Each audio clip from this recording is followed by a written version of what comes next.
உங்கள் அனைவரையும் கர்த்தராகிய இயேசு கிறிஸ்துவின் இனிய பரிசுத்தமான நாமத்திலே ஒரு புதிய விடியலிலும் ஒரு புதிய காலை பொழுதிலும் ஒரு புதிய நாளிலும் உங்கள் அனைவரையும் அழைத்து நிற்பதில் நாங்கள் மிக்க மகிழ்ச்சி அடைகின்றோம்.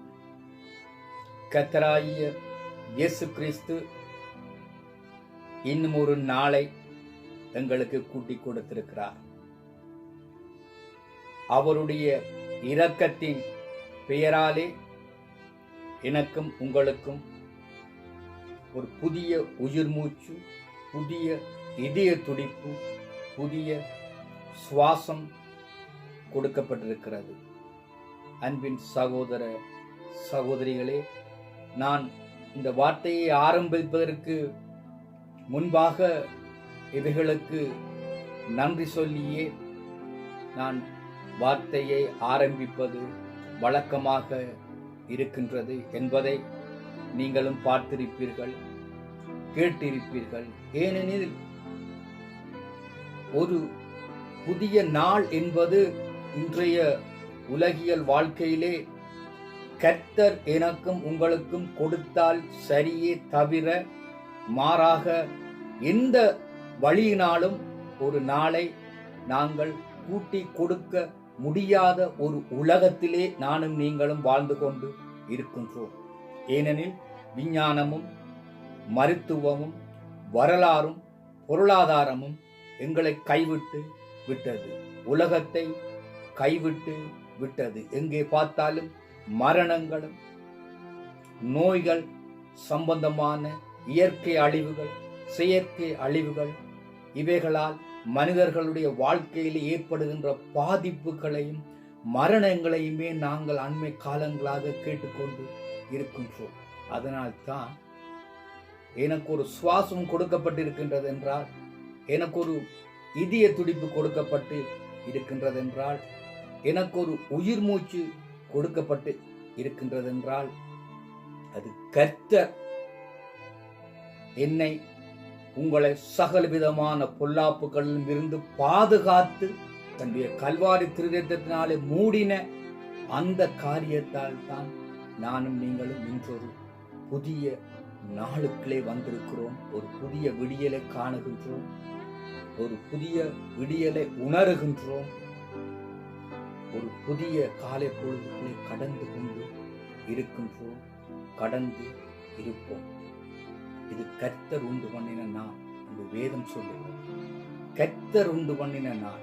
கர்த்தர் தான் எனக்கும் உங்களுக்கும் ஒவ்வொரு நாளையும் ஒவ்வொரு வினாடிகளையும் அவர் எனக்கும் உங்களுக்கும் கொடுக்கின்றார் என்ற சிந்தனை எப்பொழுதும் உங்களுடைய வாழ்க்கையிலே இருதயத்திலே இருக்க வேண்டும். ஆகவே அந்த சிந்தனையோடு இன்றைய வார்த்தை என்னோடும் உங்களோடும் என்னத்தை பேசுகின்றது என்பதை நாங்கள் தியானம் செய்வோமாக. மத்தேயு 7வது அதிகாரம் 7வது வார்த்தை. கேளுங்கள், அப்பொழுது உங்களுக்கு கொடுக்கப்படும், தேடுங்கள், அப்பொழுது கண்டடைவீர்கள், தட்டுங்கள், அப்பொழுது உங்களுக்கு திறக்கப்படும். இந்த வார்த்தைகளை வேதத்தில் தெரியாதவர்கள் யாரும் இருக்க முடியாது. இந்த வார்த்தை அநேகமாக எல்லா கிறிஸ்தவர்களுக்கும் தெரிந்த வார்த்தைகள், மனப்பாடம் செய்யப்பட்ட வார்த்தைகள். கேளுங்கள், உங்களுக்கு கொடுக்கப்படும், தட்டுங்கள், உங்களுக்கு திறக்கப்படும், தேடுங்கள், கண்டடைவீர்கள் என்ற வார்த்தைகள் எல்லா கிறிஸ்தவர்களுக்கும் தெரிந்த ஒரு வார்த்தை, தியானம் பண்ணின வார்த்தை, ஒரு படித்த வார்த்தை. என்னுடைய அனுபவத்திலே இந்த வார்த்தை வேதத்தில் இருப்பதற்கு முன்பாக ஒரு பாடலிலே இந்த வார்த்தையை நான் கேட்டேன். கேளுங்கள் கொடுக்கப்படும், தட்டுங்கள் திறக்கப்படும், தேடுங்கள் கண்டடைவீர்கள் என்று சொல்லி ஒரு கிறிஸ்தவ பழைய பாடல்கள் இருக்கின்றது. இந்த பாடல் ஊடாகத்தான் நான் இந்த வார்த்தைகளை என்னுடைய வாழ்க்கையிலே முதல் அறிந்து கொண்டது.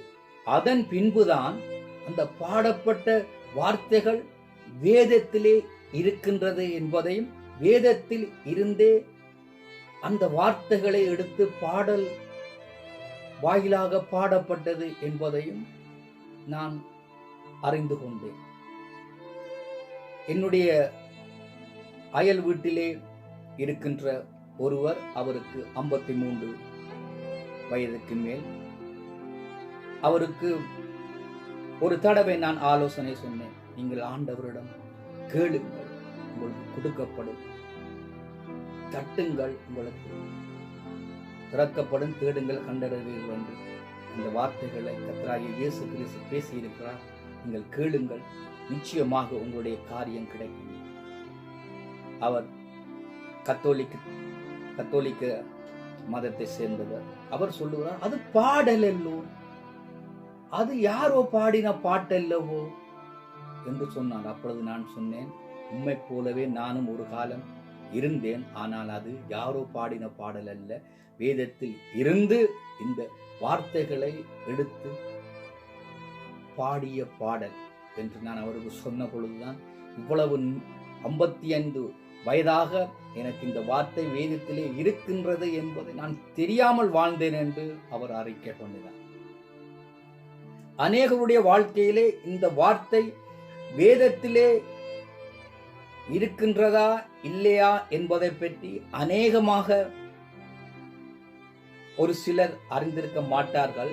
ஆனால் பாடல்கள் பாடும் பொழுது இந்த வார்த்தைகள் இருப்பதை உணர்ந்திருப்பார்கள், கேட்டிருப்பார்கள். பின்பு அவர்கள் வேதத்தை தியானம் பண்ணும் பொழுது, வேதத்தோடு பேசும் பொழுது, வேதத்தை வாசிக்கும் பொழுது, மற்றவர்கள் பிரசங்கம் பண்ணும் பொழுதே இந்த வார்த்தை வேதத்திலே இருக்கின்றது என்பதை பலர் கண்டுகொள்கிறார்கள். இன்னும் ஒரு சிலர் இது பாடல் என்றே அவர்கள் எண்ணிக்கொண்டு இருக்கின்றார்கள். ஆனால் இந்த வார்த்தைகள் வேதத்தில் இருப்பது அவர்களுக்கு இன்னும் மறைபொருளாகவே இருக்கின்றது. கேளுங்கள் கொடுக்கப்படும், தட்டுங்கள் உங்களுக்கு திறக்கப்படும், தேடுங்கள் கண்டறிவீர்கள் என்ற வார்த்தைகளை கேட்கும் பொழுது ஒரு சிலருக்கு மகிழ்ச்சியாக இருக்கும். ஏனெனில் நான் கேட்டு பெற்றுக் கொண்டேன், நான் ஆண்டவருடன் தட்டி எனக்கு அவர் கதவை திறந்தார், அவரை நான் தேடினேன், எனக்கு அவர் கிடைத்துக் கொண்டார் என்று ஒரு சிலர் சந்தோஷப்படுவார்கள் இந்த வார்த்தைகளை கேட்டபொழுது. இன்னும் ஒரு சிலர், நான் ஆண்டவரிடம் கேட்டுக்கொண்டே இருக்கின்றேன், அவரை நான் தேடிக்கொண்டே இருக்கின்றேன், அவர் என்றைக்காவது ஒரு நாள் எனக்கு அவர் கதவை திறப்பார் என்ற ஒரு விசுவாசத்திலே வாழுகிறார்கள். இன்னும் ஒரு சிலருக்கு இந்த வார்த்தையை கேட்டால் விருப்பம் வராது, கவலை அடைவார்கள். ஏனெனில் நான் கேட்டுக்கொண்டே இருக்கின்றேன், ஆண்டவரை தேடிக்கொண்டே இருக்கின்றேன், கதவை தட்டிக்கொண்டே இருக்கின்றேன், ஆனால் ஆண்டவர் எனக்கு கொடுக்கவும் இல்லை, கதவை திறக்கவும் இல்லை என்று சொல்லி மனவேதனையோடு சொல்லுவார்கள். ஆனால் 8வது வார்த்தையை நாங்கள் தியானம் பண்ணும் பொழுது அந்த வார்த்தை இப்படி பேசுகிறது. ஏனென்றால் கேட்கிறவன் எவனும் பெற்றுக் கொள்கிறான், தேடுகிறவன் கண்டடைகிறான், தட்டுகிறவனுக்கு திறக்கப்படும். 7வது வார்த்தையிலே குறிப்பிடப்பட்டிருக்கின்றது, கேளுங்கள் கொடுக்கப்படும், தேடுங்கள் அப்பொழுது கண்டடைவீர்கள், தட்டுங்கள் உங்களுக்கு திறக்கப்படும். 8வது வார்த்தையிலே ஏனென்றால் கேட்கிறவன் எவனும் பெற்றுக் கொள்ளுகிறான். அப்படி என்று சொன்னால் நாங்கள் கேட்டுக்கொண்டே இருக்க வேண்டும். கதவை தட்டி கொண்டே இருக்க வேண்டும், ஆண்டவரை தேடிக்கொண்டே இருக்க வேண்டும். அப்படிப்பட்டவர்களுக்கு தான் இந்த வார்த்தைகள் கிரிகை செய்யும் என்று எழுதி வைக்கப்பட்டு இருக்கின்றது. நாங்கள் எப்படி கேட்கின்றோம் என்றால், ஏனோ தானோ என்று அந்த நேரத்தில் ஒரு தடவை நாங்கள் கேட்டுவிட்டு விட்டு விடுவோம். ஒரே ஒருக்கா ஆண்டவருடைய பிரசனத்திலே இருந்து அவரை நோக்கி ப்ரே பண்ணுவோம், நாங்கள் ஜெபம் பண்ணுவோம். ஆண்டவரே, எனக்கு கதவுகளை திறந்து விடும் ஐயா, என்னோடு பேசும் ஐயா, நான் கேட்கிறதை தாரும் ஐயா என்று ஒரே தடவை கேட்டுவிட்டு நாங்கள் மறுபடி அவைகளை பற்றி எண்ணாமல் எங்களுடைய வாழ்க்கையிலே நாங்கள் வாழுகின்றோம். ஆனால் வேதம் சொல்லுகிறது, அப்படிப்பட்டவர்களுக்கு அல்ல என்று சொல்லாமல் மறைபொருளாக அது சொல்லப்படுகிறது. 8வது வார்த்தையிலே, எப்பொழுதும் கேட்டுக்கொண்டு இருக்கிறவனுக்கே கொடுக்கப்படும், எப்பொழுதும் தேடிக்கொண்டே இருக்கிறவனே கண்டடைவான், எப்பொழுதும் தட்டுகிறவனுக்கு மட்டுமே கதவு திறக்கப்படும். அப்படி என்றால் வேதம் சொல்கிறது, நெடுக எப்பொழுதும் நீ ஆண்டவரோடு தொடர்பை வைத்து கேட்டுக்கொண்டே இரு, ஆண்டவருடைய பிரசனத்திலே அமர்ந்திருந்து, என் தேவனே உம்முடைய கதவை எனக்கு திறந்து விடும் என்று தட்டிக்கொண்டே இரு. அவரை 24 மணி நேரமும் இருதயத்திலே உணர்வோடு அவருடைய எண்ணங்களை வைத்துக்கொண்டு உன்னுடைய வாழ்க்கையை கடந்து செல். அப்பொழுது உனக்கு திறக்கப்படும், உனக்கு கொடுக்கப்படும், நீ கண்டடைவாய். எப்படிப்பட்டவர்களுக்கு? கேட்டுக்கொண்டே இருப்பவர்களுக்கு, கதவை தட்டிக்கொண்டே இருப்பவர்களுக்கு, தேடிக்கொண்டே இருப்பவர்களுக்கு. நானும் நீங்களும் ஏனோ தானோண்டு ஒரு தடவை ஒரு விடயம் ஆண்டவரிடம் கேட்டுவிட்டு போய்விடுவதால் நாங்கள் பல வேளைகளில் ஆண்டவருடைய அன்பை, அவருடைய அற்புதத்தை அனுபவிக்க முடியாத சூழ்நிலைகளுக்கு நாங்கள் எங்களையே ஆளாக்கிக் கொள்கின்றோம். ஏனெனில் நாங்கள் கேட்ட உடனே கிடைக்க வேணும், கதவு தட்டின உடனே எங்களுக்கு திறக்கப்பட வேண்டும், தேடின உடனே எங்களுக்கு கிடைக்க வேண்டும் என்று அந்த மாமிசத்தின் உணர்வோடு வந்து தேவனோடு உறவு வைத்தால் அவைகள் எங்களுடைய வாழ்க்கையிலே கிரியை செய்யாது, சில வேளையில் கிடைத்து விடாது.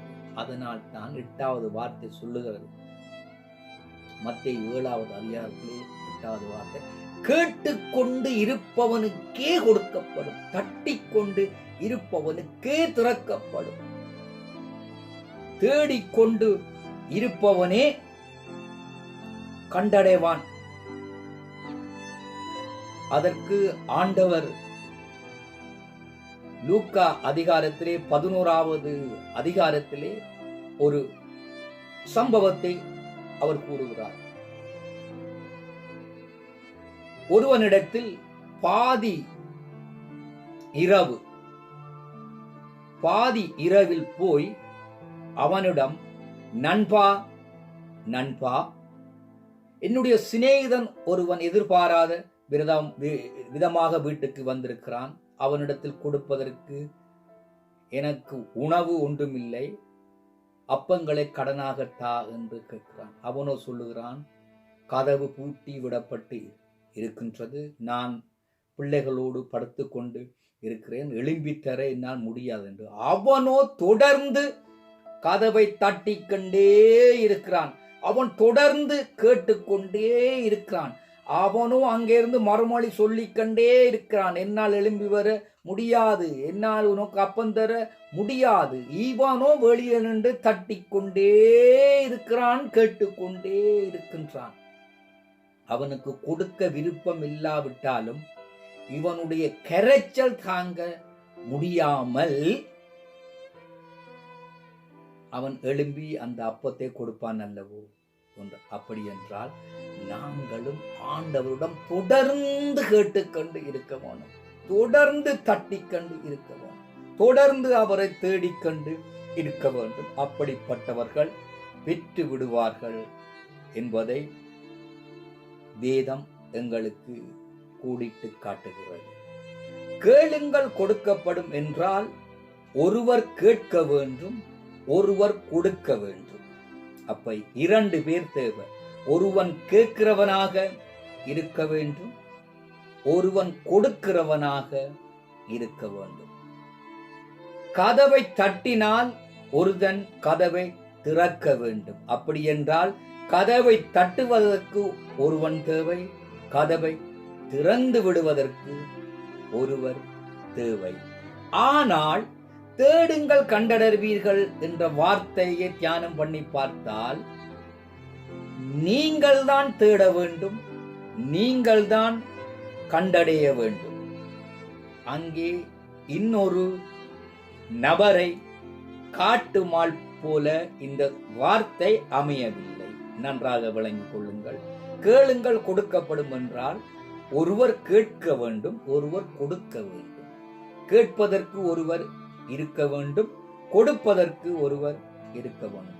தட்டுங்கள் உங்களுக்கு திறக்கப்படும் என்றால் 2 பேர் தேவை. ஒன்று கதவை தட்டுவதற்கு ஒருவர் தேவை, கதவை திறந்து விடுவதற்கு ஒருவர் தேவை. ஆனால் தேடுங்கள் கண்டடைவீர்கள் என்பதற்கு அங்கே இருவர் அல்ல, ஒருவர்.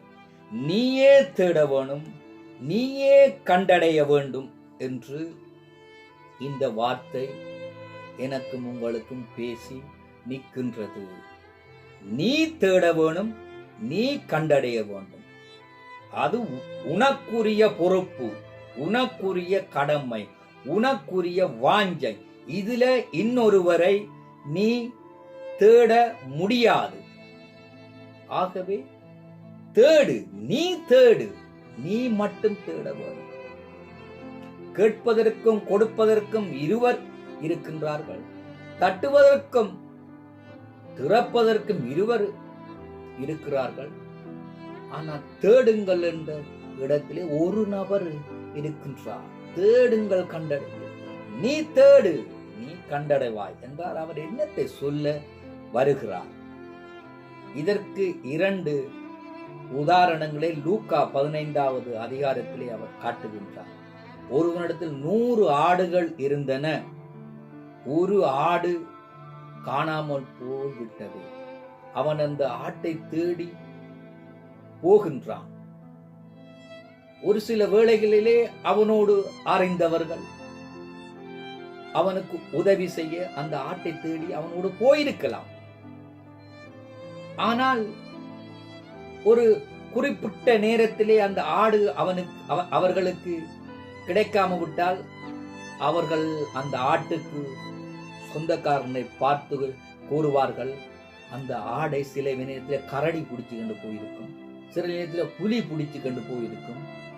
ஆனபடியா இனி அந்த ஆட்டை தேடி பிரயோசனம் இல்லை, வா போவோம் என்று ஒருவேளை அவனை கூப்பிட்டிருக்கலாம்.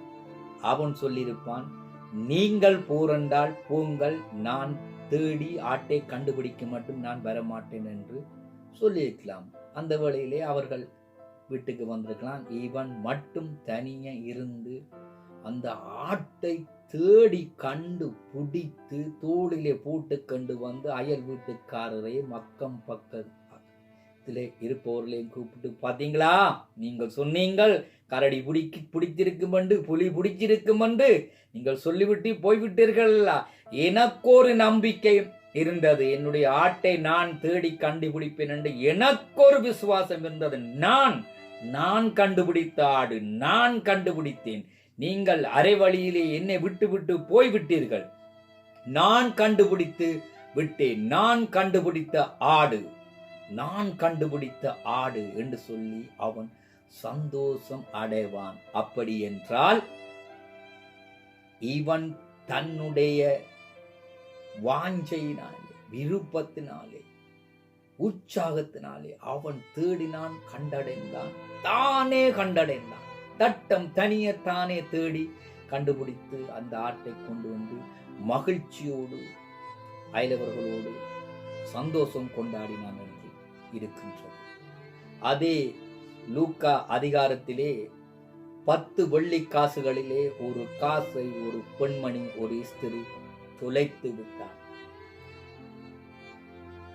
அவளோடையும் ஒரு சில பேர் நாங்களும் உங்களோடு தேடி பார்க்கின்றோம் என்று ஒரு சில வேளை வந்திருக்கலாம். தேடி பார்த்து விட்டு கிடைக்காத சூழ்நிலையிலே அவர்கள் சொல்லியிருக்கலாம், இனி இந்த காசு தேடி பிரயோசனம் இல்லை, நாங்கள் வீட்டுக்கு போவோம் வாங்கன்னு சொல்லியிருக்கலாம்.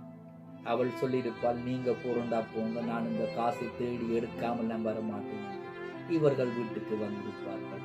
அவள் விளக்கை கொளுத்தி பெருக்கி அந்த காசு கிடைக்கு மட்டும் விடா முயற்சியோடு தேடி கண்டுபிடித்து அவள் வீட்டுக்கு வந்து அயலவர்களிடம் அக்கம் பக்கம் இருப்பவர்களுக்கு, நீங்கள் எல்லாரும் என்னை விட்டு விட்டு போய்விட்டீர்கள், இந்த காசு கிடைக்காது என்று சொல்லிவிட்டு போய்விட்டீர்கள், நான் தனியே தட்டன் தனியே நான் விளக்கை கொளுத்தி பெருக்கி நீண்ட நேரமாக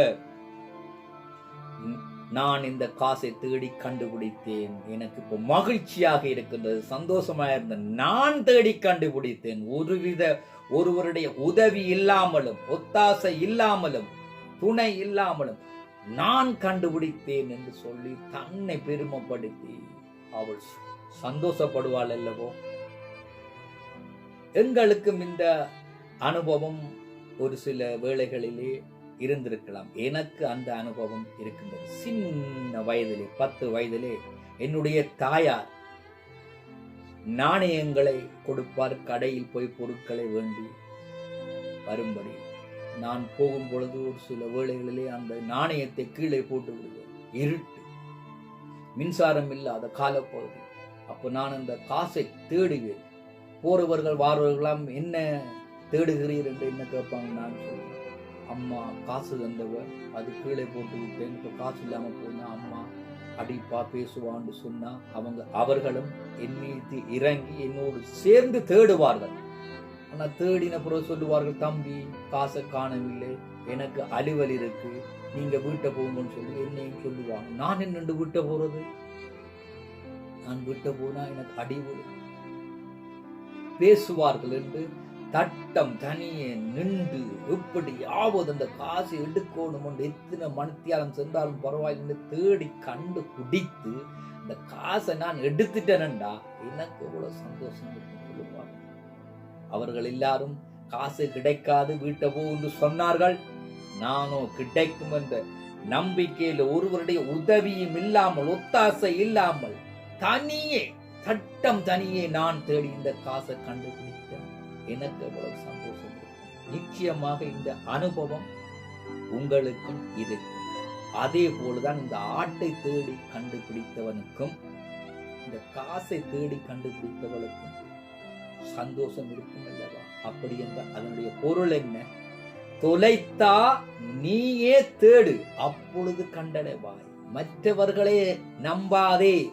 மற்றவர்கள் ஒரு குறுகிய நேரத்தில் ஒரு குறுகிய வட்டத்திற்குள் இருந்து தேடி விட்டு போய்விடுவார்கள். நீ தேடு. எங்கே நீ போட்டியோ தொலைத்தியோ என்ன என்றாலும் பரவாயில்லை, தேடி நீ அதை கண்டுபிடி.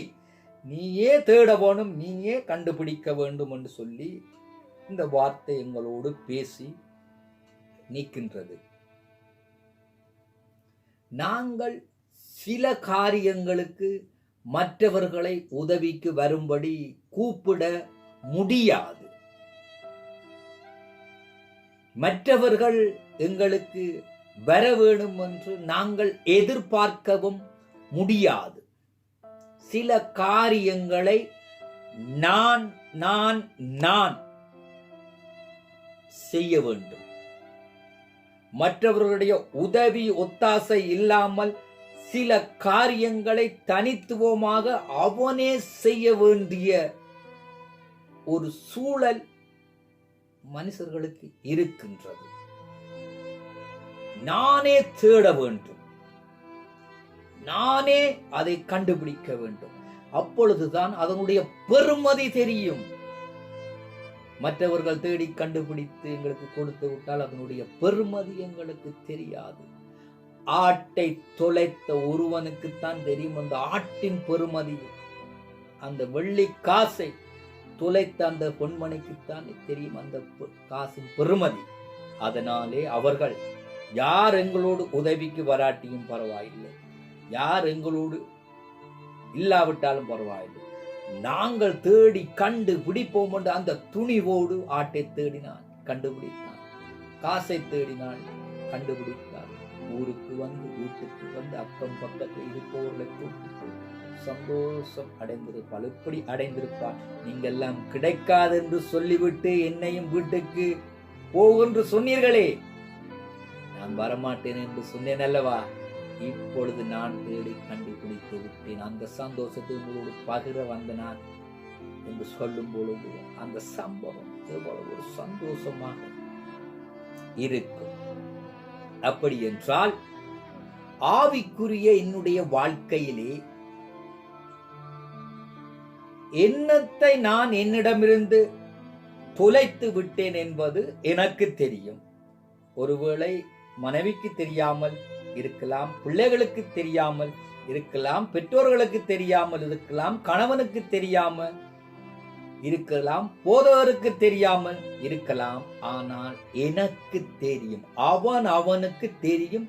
என்னுடைய ஆவிக்குரிய வாழ்க்கையிலே நான் என்னத்தை தொலைத்தேன் என்பது ஒருவனுக்கு ஒருத்திக்கு தெளிவாக தெரியும்.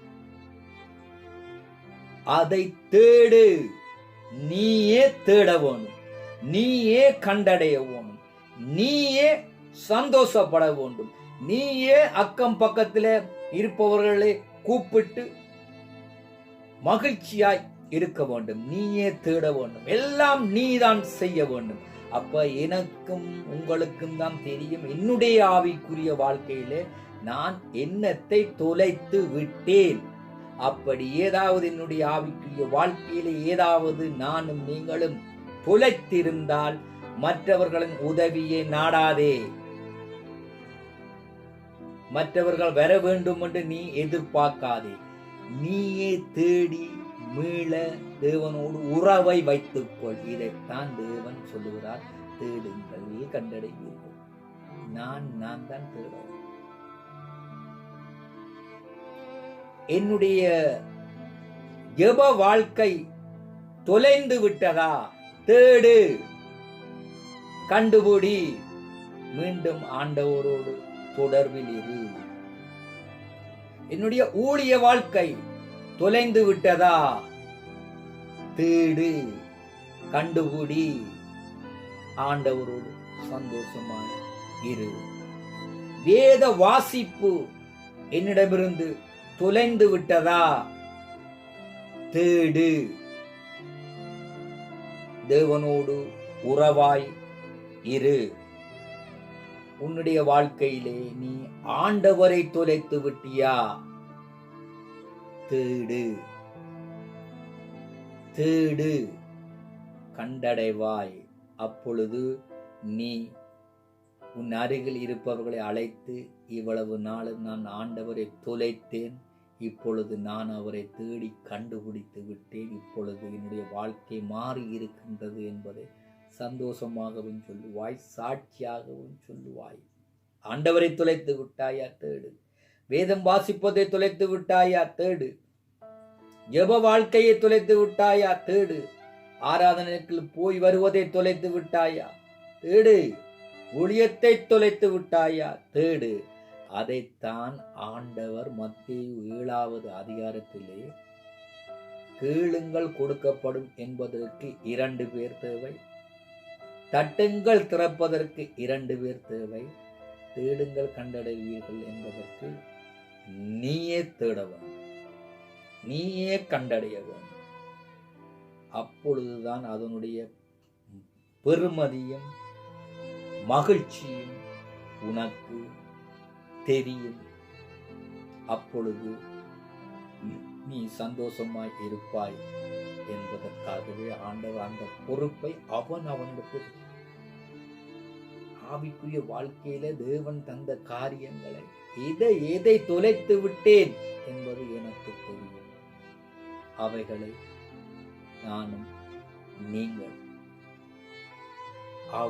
அவனே தேடி கண்டுபிடிக்க வேண்டிய பொறுப்பு அவனுக்கே இருக்குன்னு சொல்லி வேதம் சொல்லுகின்றது. ஆமென். கர்த்தராகிய இயேசு கிறிஸ்துவினுடைய அன்பு, சமாதானம், விடுதலை சந்தோஷம், மகிழ்ச்சியும் பாதுகாப்பும் எப்பொழுதும் எங்களோடும் உங்களோடும் இருக்க கடவதாக. ஆமென்.